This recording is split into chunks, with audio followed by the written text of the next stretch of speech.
When the world is just too much, turn it off and turn on positive, encouraging K-Love.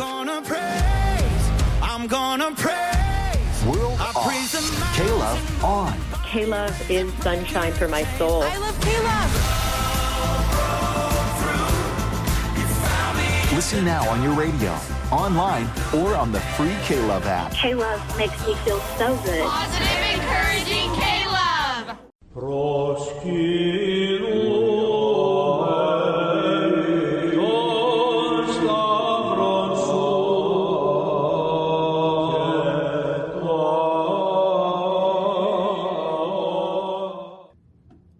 Thank you for listening to The History of the Papacy. I'm Steve, and we are a member of the Agora Podcast Network. We are on Facebook and Twitter, and you can find both by searching for A2Z History. If you have any questions, comments, or feedback, you can always send me an email to my email address, steve@a2zhistorypage.com. Today we are going to wrap up the so-called Byzantine era of the papacy. This was the time when nearly every pope was of Eastern origin and owed his job to the emperor in Constantinople. Things will change dramatically for the popes after this time. We also see some interesting stories, like a bishop of England who came all the way from Tarsus, of all places. This is a really transformative, exciting, and important time for the popes of Rome and Christian Church. So I hope you enjoy, and let's get on with it.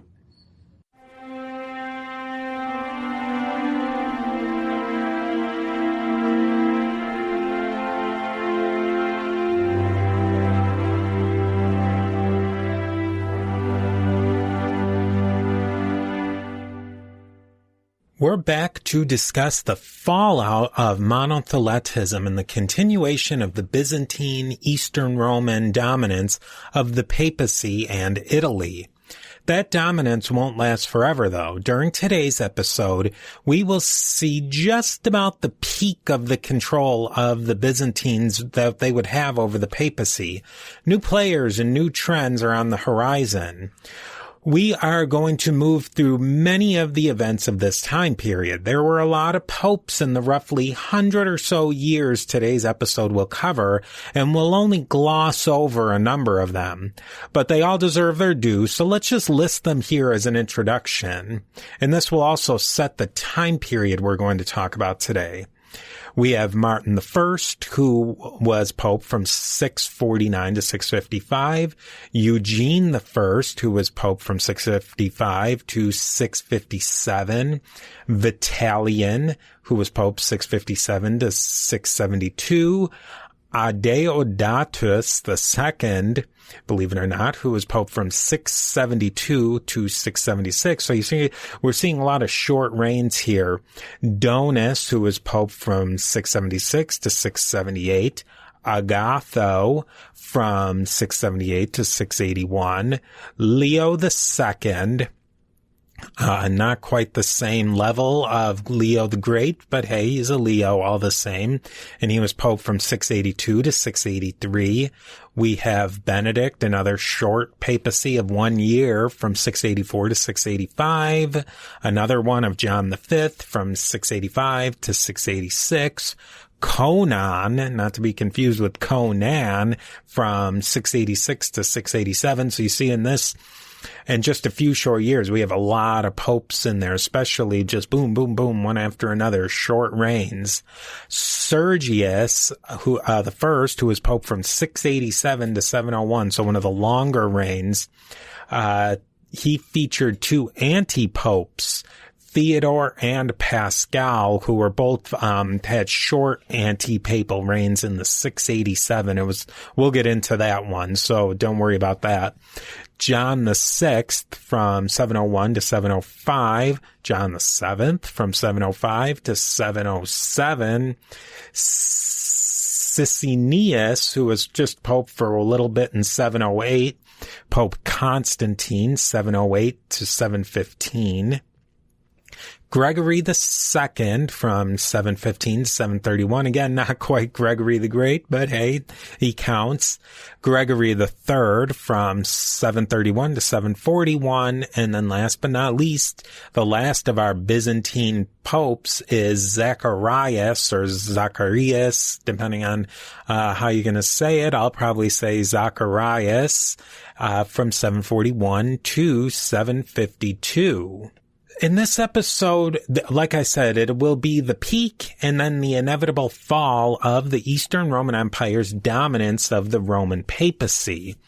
This marks the very long period when Syrians, Greeks, Palestinians, and generally men of Eastern origin, either birth or of Eastern familial background, fill the office of Pope. There were very few Westerners or Latins as popes in this time period. Let me give you a really short summary of the last episode on monoenergism and monotheletism, because this will be a carryover. You can go back and re-listen if you want to get details, but just to get us up to speed for today, even if you did just freshly listen to it. In the early 600s, there was a compromise was proposed to unite monophysitism and Chalcedonian Christologies, and there was something called monoenergism, or one energy, or one operating activity in Jesus Christ.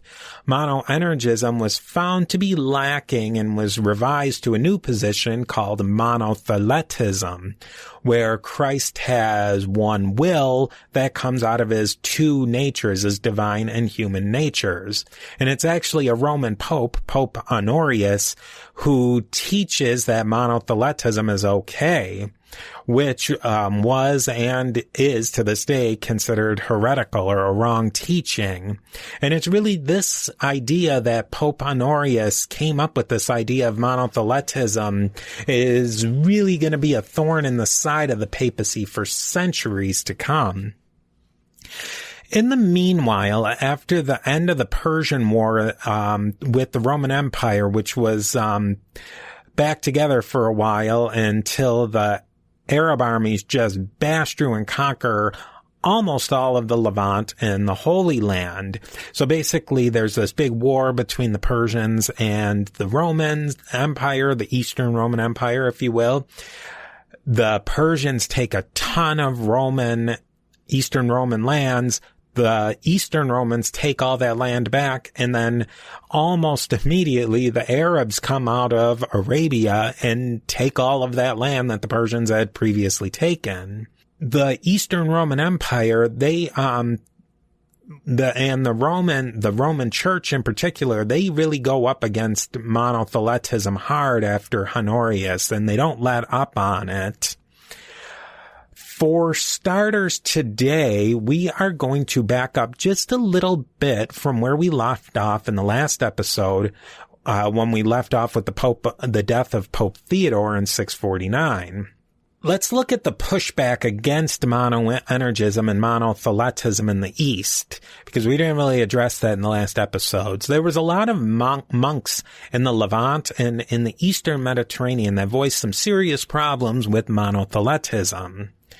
Emperors and the government, they had problems with this because they were going against the regulations to not speak about wills or energies. That was the rule of the day. And the emperor and the government really had much bigger problems. You know, you have Islam bashing down the door. There's the last thing they really want to deal with is this internecine conflict over a pretty arcane theological debate.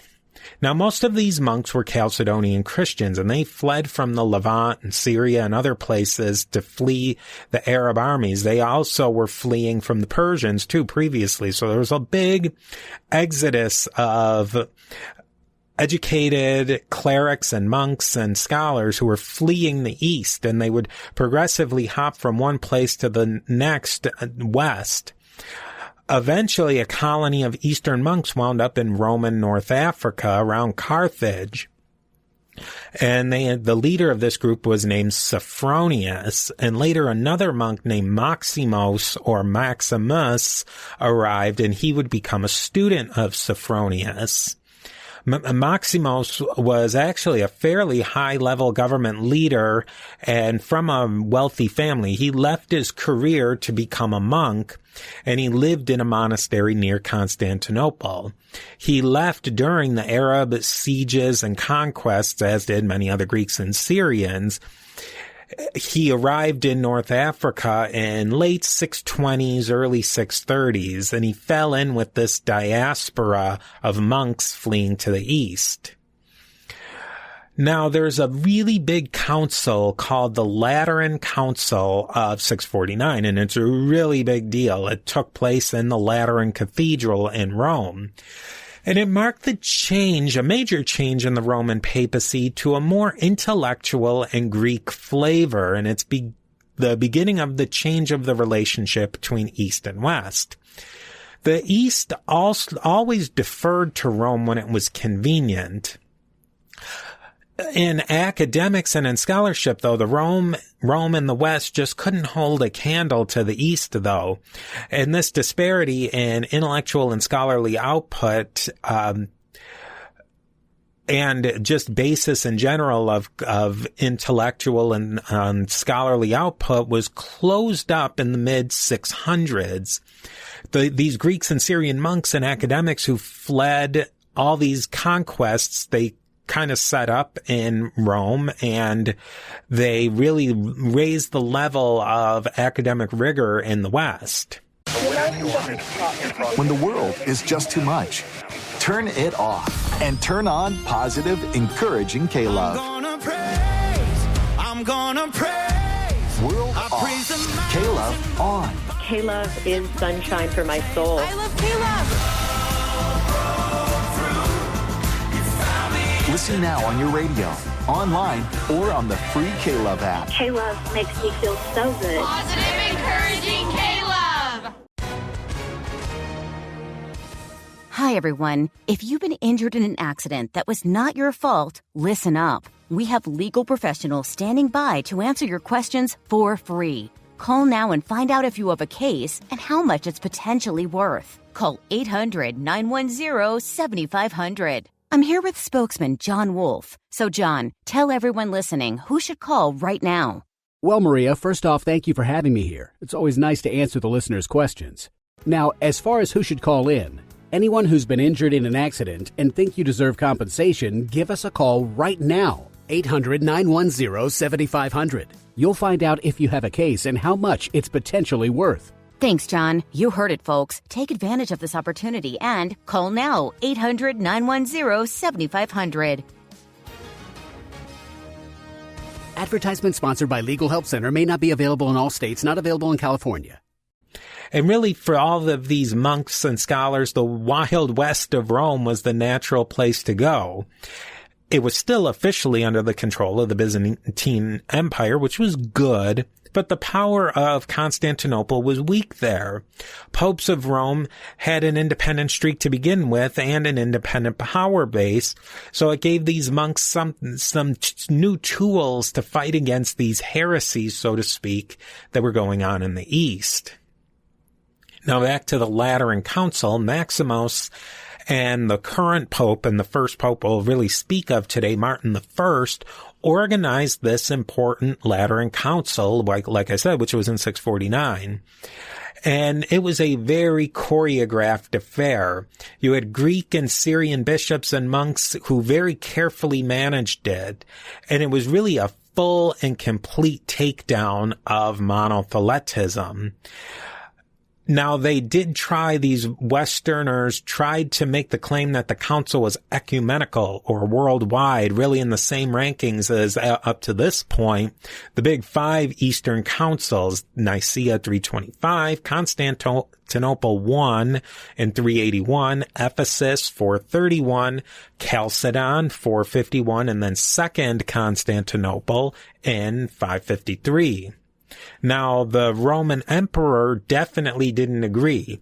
According to the Roman Byzantine tradition, only an emperor could call a worldwide or ecumenical council. According to Rome, the popes ratified councils, so why not just skip the middleman altogether if the emperor was acting in a heretical way? It seemed natural. And this council and its very detailed documents kindled a fire of opposition to monothelitism all over the West and the East. As one can imagine, the emperor was not happy. He had Maximus and Martin arrested. Now, Martin was very ill even before his arrest in 655, and they treated him very badly. I mean, they just humiliated this poor guy constantly. And like I said, he was sick already, so it's kind of adding insult to injury. He was put into exile in the Crimean Peninsula. And I always ask, why are all these people exiled to the Crimea? And I can see that it was really, I mean, they were throwing these people to the end of the world, especially if you're from a Roman perspective. This is as far away from the West as you can possibly get, and really the Roman mindset. And I mean, forget about Constantinople. I mean, from my perspective, being from upstate New York, at least the weather doesn't seem so bad. I don't know. You got to take with the good with the bad. Anyways, Maximus was humiliated and mutilated too. He had his tongue cut out, which was symbolic because that's what he was using to speak out against the emperor.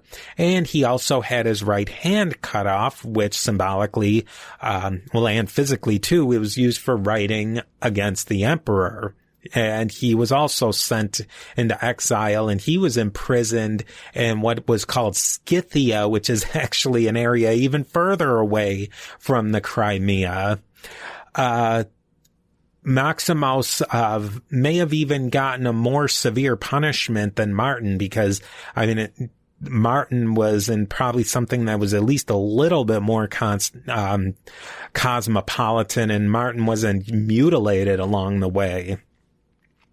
Now, Martin, he lived a little while, at least, in Crimea. He wrote some letters back to Rome, pleading for them to send him some supplies to help him out. And he also pled for his colleagues in Rome to respond to his letters. So he's firing off letters and not getting any responses. And he also made a final plea for them to not elect another pope while he was still alive.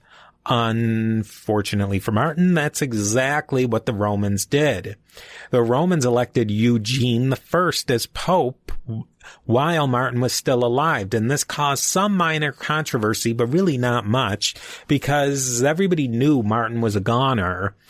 Life and administration of a big see and a big organization had to go on.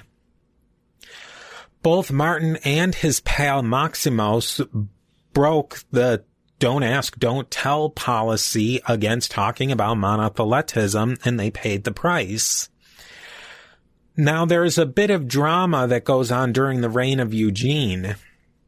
Eugene he really wanted to smooth everything over with Constantinople. He was going to accept one of the latest compromise positions from Constantinople, in that Jesus's each natures had one will. Okay, that's okay. What's not okay is each one of those wills combined into a new will, kind of like a trithelitism, and that wasn't going to last long. You could also say that it's kind of like monophysitism coming through a back door of monophysitism. So really just not a great compromise for the Chalcedonians. Eugene was more or less forced to not support this one, and the Emperor Constans II was very angry, and he promised to do Eugene like he did Martin. Fortunately for Eugene, he died before that was able to happen. The next Pope, Vitalian, made a huge mark on the papacy. He reigned for a long time, especially for Pope of this time period. He reigned for 15 years, from 657 to 672, and it marked the beginning of an almost unbroken good relationship between the popes of Rome and the emperors of Constantinople until the end of the Byzantine Papacy. I might be stretching that word good, though, and good might not be the right wording. Maybe cordial is more like it, or cooperative. There's some bumps along the way, but it's really mostly normal relations from here on out. We have some continued doctrinal and political upset, though, with the patriarchs of Constantinople. And the patriarchs of Constantinople were really notoriously wobbly on theology. The popes in Rome were all, at the same time, building their reputations as bulwarks of orthodoxy. Let's zoom into Vitalian's reign for a few moments. He really had I would say, maybe one of the most interesting papacies of this time period, and really of the whole Middle Ages. As we said, the Byzantine influence during this time period kicks into high gear. During Vitalian's reign, the last time a Byzantine emperor visited Italy occurred. Emperor Constans II, who was emperor from 641 to 668, which was a decently long reign for an emperor too, visited Rome and had a very busy emperorship, if you will, for his whole time. Quickly, Constans II, he was the grandson of the Emperor Heraclius, and through a series of political and dynastic conflicts would eventually bring Constans to the imperial purple. The Eastern Romans continued to be pushed hard by the Arabs, and Constans lost a major sea battle, the Battle of Phoenix, or also known as the Battle of the Masts, in 655. Now let's just talk a little bit about Constans' visit to Rome. It was a pretty short visit. I mean, a quick, vacation. And we know the exact dates. It was from Wednesday, July 5th, 663 to July 16th, 663. Constans processed from the south through the historical center of Rome and then eventually ending in St. Peter's, just outside of Rome, in the Vatican. Constans met up with Vitalian at the city limits, and they had a full formal adventus, the Pope and the Basileus of the Eastern Roman Empire together. And it's really a throwback to the old days of Rome, and just a ton of pomp and circumstances. I mean, really as much as you could possibly throw in. This whole thing was really meant to heal the wounds between the papacy and the emperor, and bring together the East and the West. In the meanwhile, as these meetings and pageantry were going, Constans II, he worked to steal everything that wasn't nailed down, and even a few of the things that were nailed down, like the roof tiles on churches, particularly the Pantheon, which had been turned into the Basilica of St. Mary and the Martyrs. After his 2-week stay in Rome, Constans moved on to Sicily, and he spent the next 5 years of his reign, in the last 5 years, as it were, in Sicily. There was some talk of even moving the Eastern Roman capital from Constantinople to Sicily. The aristocracy of Constantinople was not happy about this, and Constans was murdered in his bath, so the move never happened. The alternative history possibilities of this potential move of the capital are really endless, in my opinion. Do the Arabs sweep through even more quickly, taking Constantinople? Does this retrenchment of Roman power give Christendom a chance to rebuild and maybe push back earlier than they had? Who knows? I mean, I'd love to hear what you think about all of this, because this is a fascinating topic to me.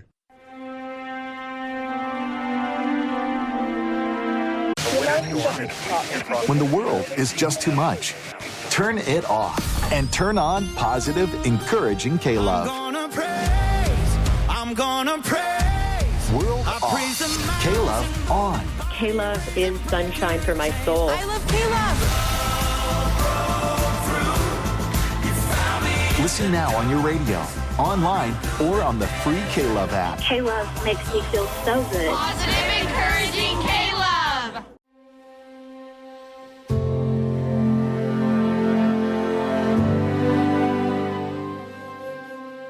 Hello, I'm David Jeremiah. As America celebrates 250 years, we would do well to remember that the strength of a nation is found not only in what it builds, but in what it remembers. And the greatest thing America must never forget is God.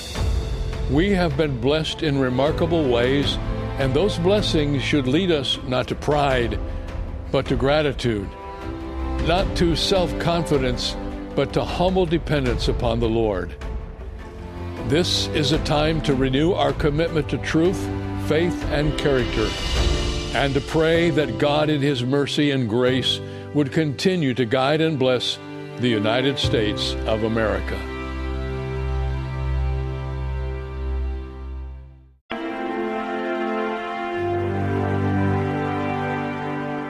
Vitalian did some reforms and tweaks to the papacy as well. He started a collegium for liturgical singers. He was highly interested in the English church, and he appointed Theodore of Tarsus as the Archbishop of Canterbury. How does a Syrian from Tarsus become the top bishop in England, especially at this time period in the really what you would call the Dark Ages?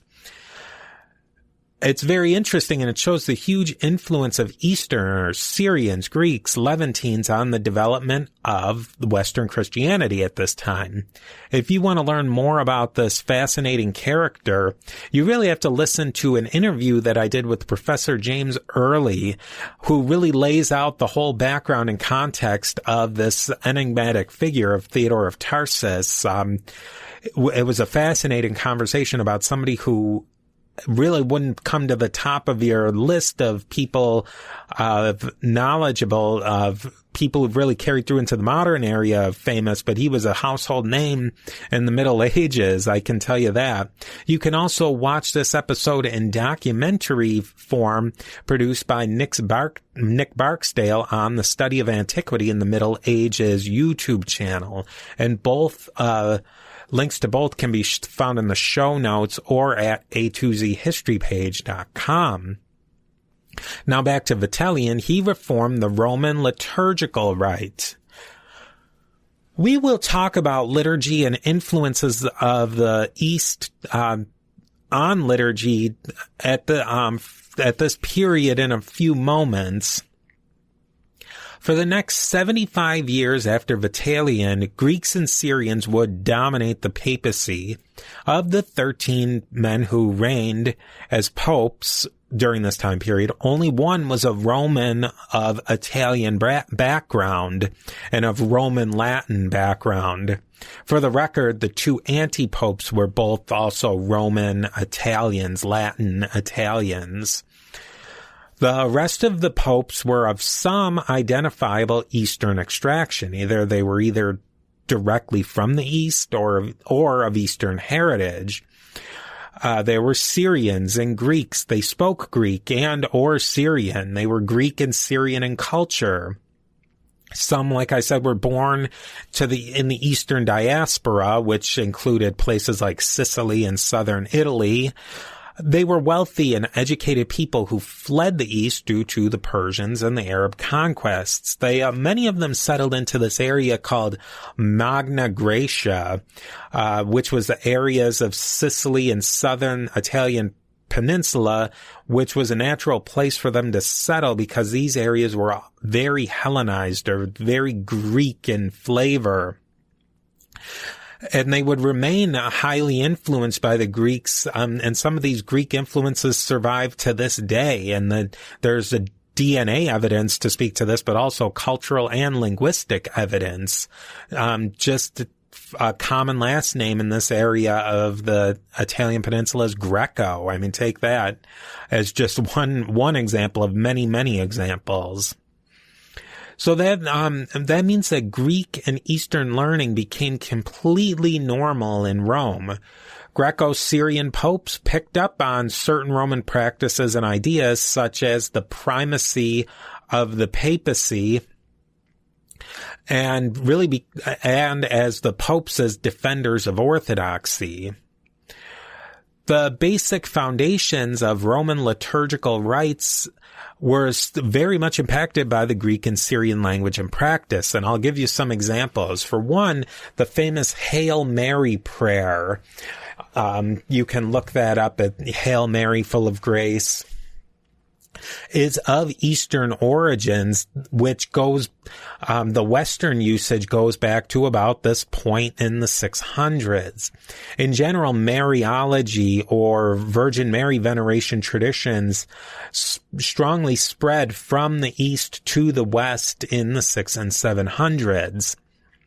Mariology was important in the West even before the 600s, but many of the modern Western theological and adoration practices go back to this time period.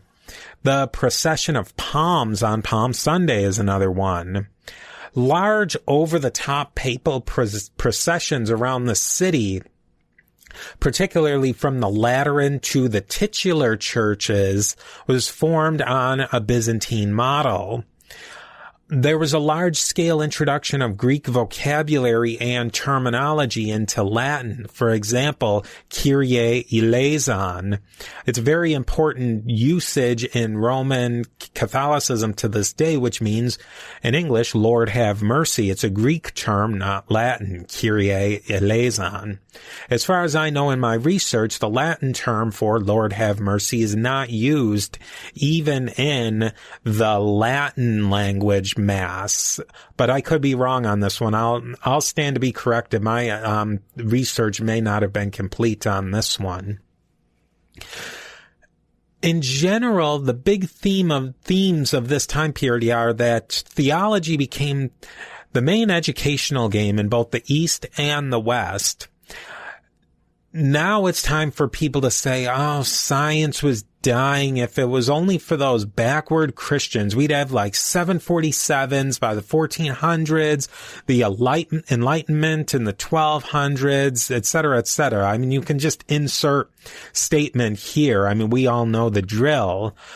As things stand, though, the Eastern Roman Empire kept learning and the classics alive. This learning spread to the Islamic Empire and lands via Greeks, Syrians, and Nestorians. The Arabs spread that learning back around to the West with help from Greeks and Syrians. Greek language learning, literacy, and practice sunk into Western Latin academic and theological practice, both of them. A tale of an Anglo-Saxon bishop visiting Rome is a good example. The popes and the bishops completely spoke Greek to each other. Later in the 700s, Latin learning and literacy made a big comeback. And this was particularly when the Germans when they took over, because they really ran with Latin as a lingua franca. This is also the time when the Balkans and Greece and Thrace were removed from the Roman papacy's ecclesiastical control during the later part of the Byzantine Papacy. Much of these areas would become firmly under the cultural sphere of the Eastern Roman Empire and really are to this day. And then the last theme of this time period was, it's really the last time for a long, long time that the East and the West had decent relations.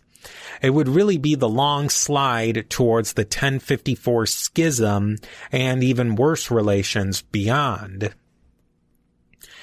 Let's zoom into one other papacy from this period, that of Pope Sergius from 687 to 701. Obviously, he's an Easterner in origin. He was born in Sicily of a Syrian family. During his papacy was the Sixth Ecumenical Council, the Third Council of Constantinople, which happened from 680 to 681, and this finally settled the monotheletism questions, pretty much. It declared monotheletism heretical. That one sticks. We'll talk much more about this council in a future episode. Sergius had an interesting papacy from the beginning. After the death of Pope Conon in 687, there was a major succession crisis.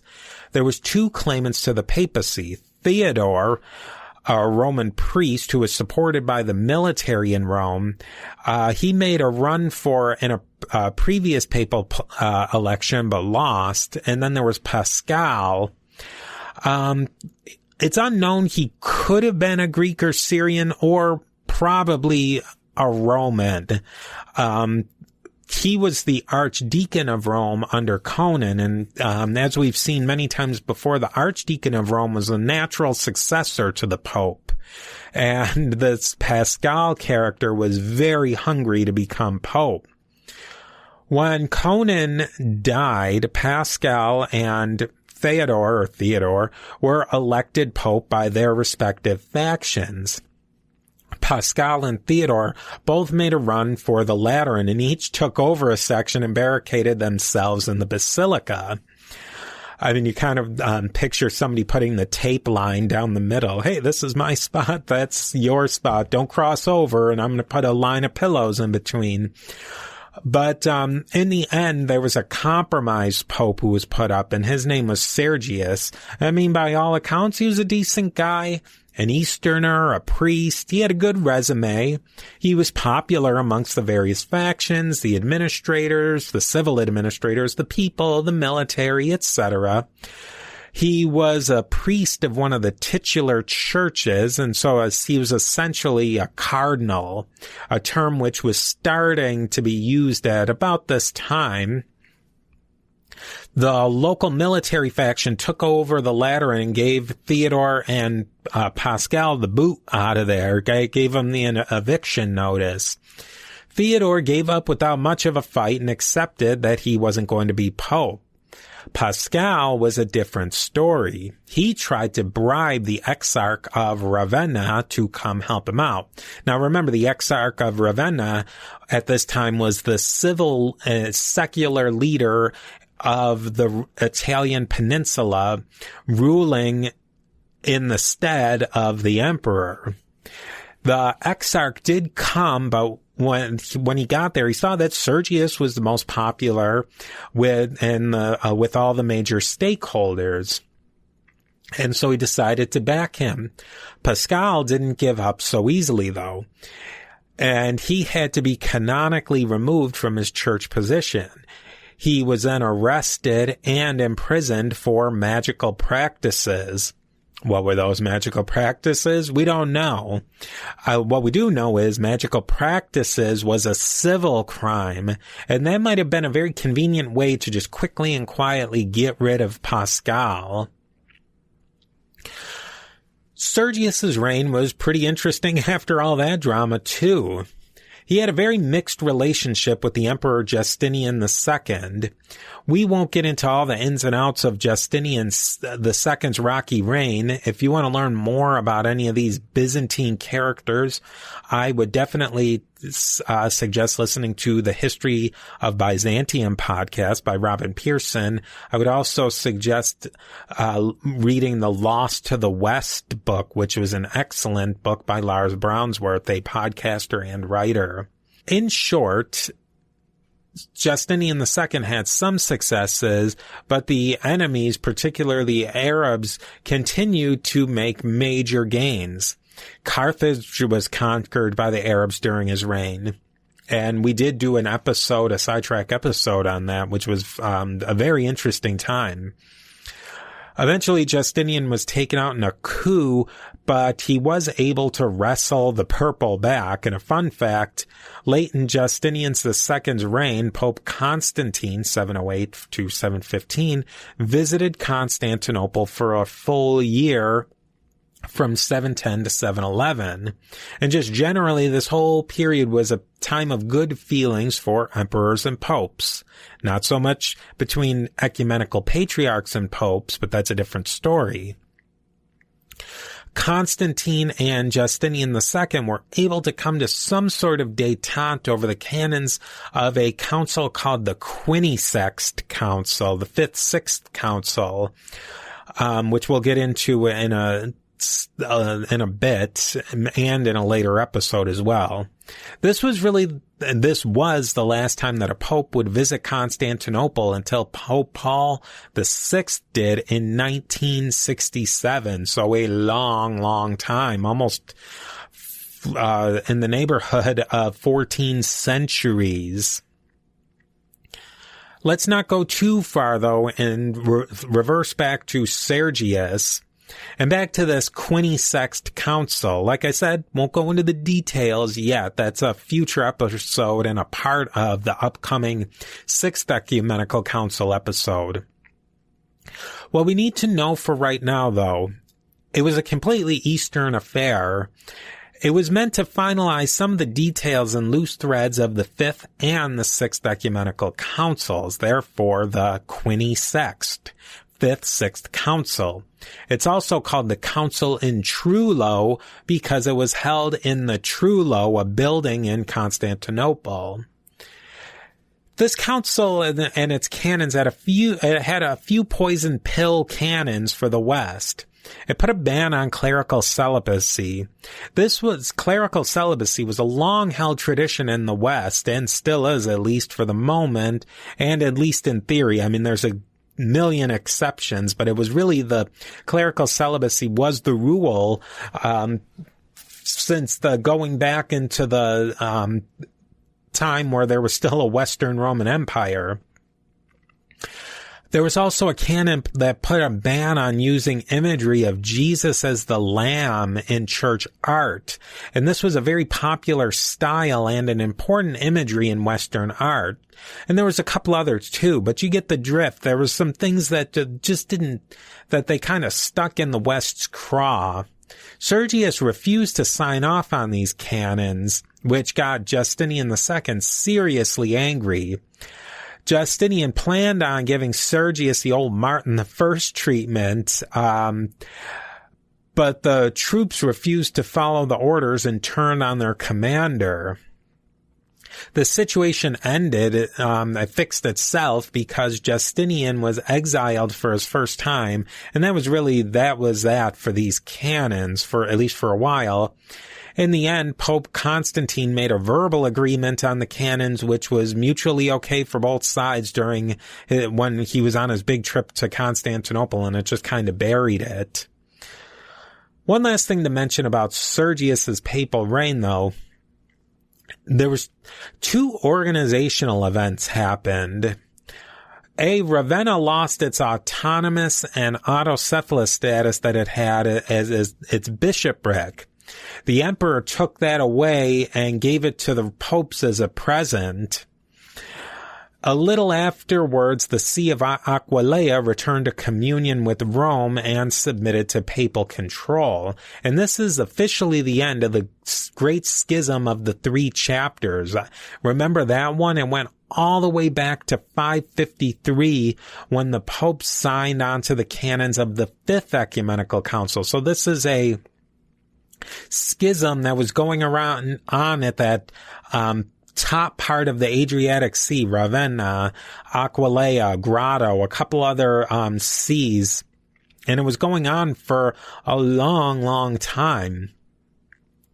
Part of the package was of the schism, and one of the reasons for the schism was the condemnation of certain writers and parts of their writing corpuses.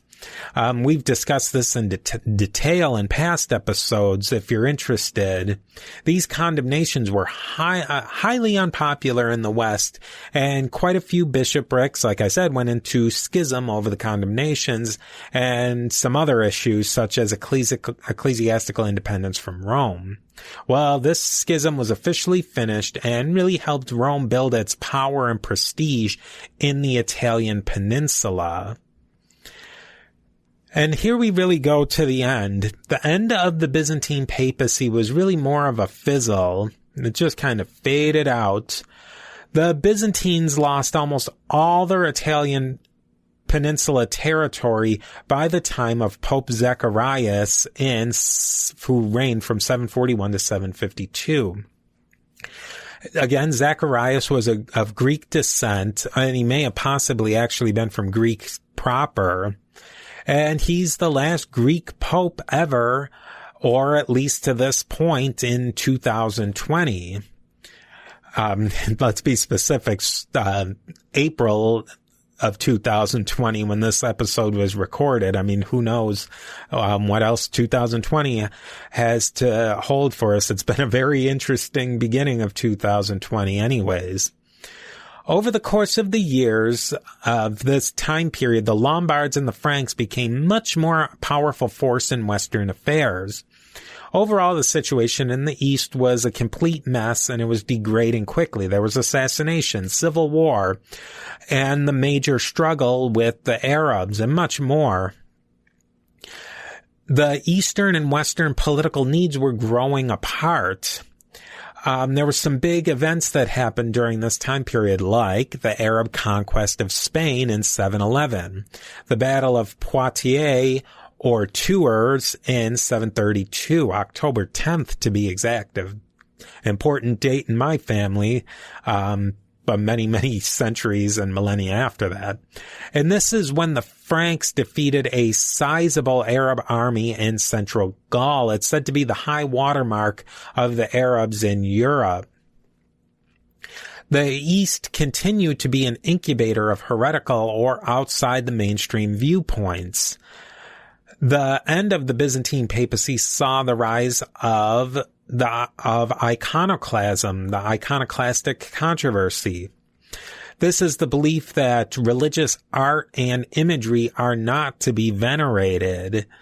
There are several factors that made this viewpoint popular in the East, particularly the fact that Islam was winning and they were very iconoclastic, or aniconic is another way to say it.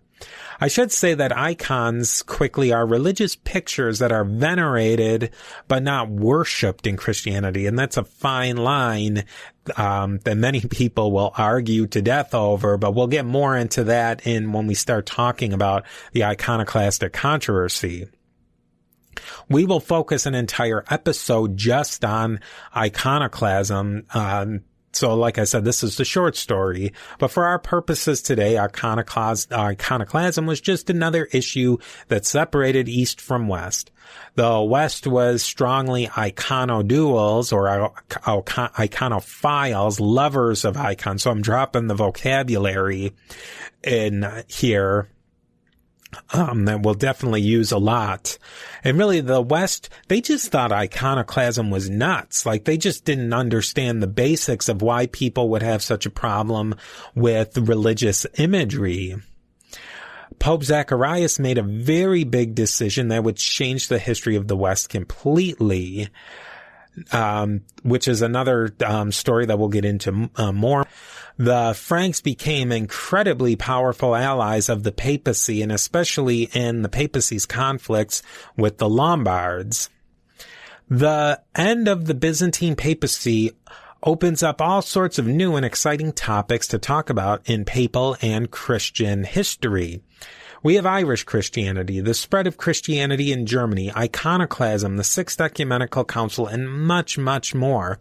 If you have a specific topic, maybe a topic that's nested inside of one of these topics that you'd like to hear more about, I'd love to hear your ideas, and maybe we can turn them into show topics. And just thank you so much for listening, and I look forward to talking to you next time.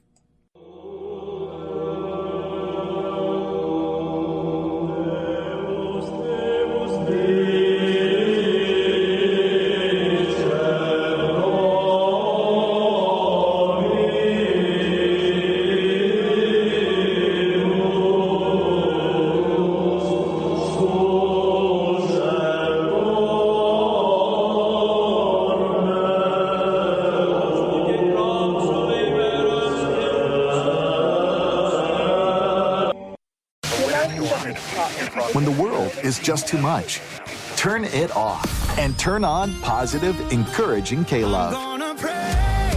I'm gonna praise. World off, K-Love on. K-Love is sunshine for my soul. I love K-Love. Listen now on your radio, online, or on the free K-Love app. K-Love makes me feel so good. Positive, encouraging K-Love. The Historical Jesus Podcast is the sweeping saga of the life and times of Galilean Jesus of Nazareth, as well as the faith, religion, and church founded to honor and disseminate his acts and teachings.